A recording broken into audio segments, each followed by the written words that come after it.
И така, добре дошли в най-лесният начин за използване на българския GPT, който излезе наскоро.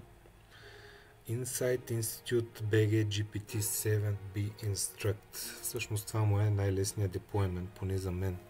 Ще намерите и други видеа в интернет. Но това е най-лесният. Нека да започнем. Влизате на този адрес. github.com ugabuga Text Generation Web UI. Този Web UI е направен за супер лесното имплементиране на различни видове модели, които може да си ги дръпнете от Hugging Face. Та отивате тук, download zip, ако искате си го изтеглете през Command Prompt с този линк. След като го изтеглите, ще получите ето това нещо, този GitHub репозитори, и трябва да кликнете, ако сте с Windows, на ето това Start Windows. Това ще ви стартира ето тази програма и ще ви изкара едно local URL-че. Кликате в него и се появява ето този екран. Отивате на модел и тук вече става магиката. То ще ви се появи по този начин, без модел. Ще го анлоуднем сега.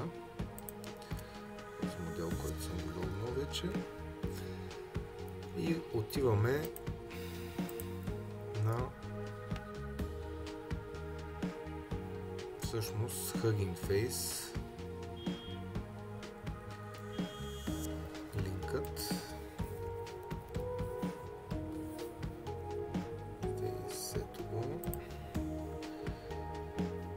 Това е Hugging Face линка на Insight, където те са аплоднали техния безплатен Apache 2.0 модел. Копирате този линк, точно е този линк. Идвате тук и го давате, го пействате в този прозорец.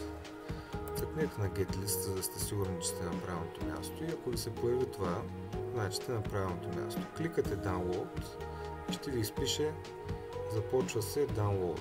Може да го видите в командния прозорец, когато download започне, ще изглежда по ето този начин. Така, след като downloadнете всичко, рефрешнете ето тази част тук, за да ви се появят, ето вижте, аз съм си изтеглил и други модели, за да ви се появи Insight Institute BG GPT-7B Instruct версия 0.2. Кликате на нея.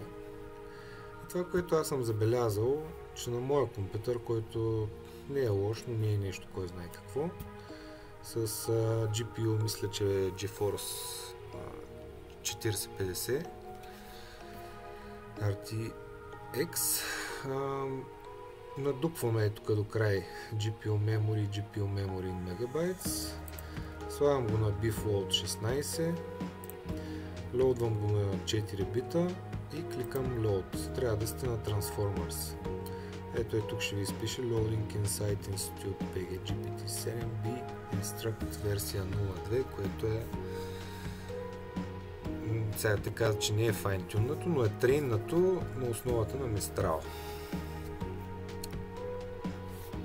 След като се зареди, ще ви изпише едно съобщение тук. Seems to be an instruction following model with template custom. Това означава, че моделът ви е зареден в общи линии. Може да се проверите и тук в това команд прозорче, че се е лоуднал за 21 секунди. Отивате на чат, стартирате нов чат и почвате да си говорите с модела. Здравей! Как се казваш? Сега на моя компютър е бавничко сравнително, но пък за сметка на това си е на моя компютър. И това е в общи линии. Приятно използване и до нови срещи!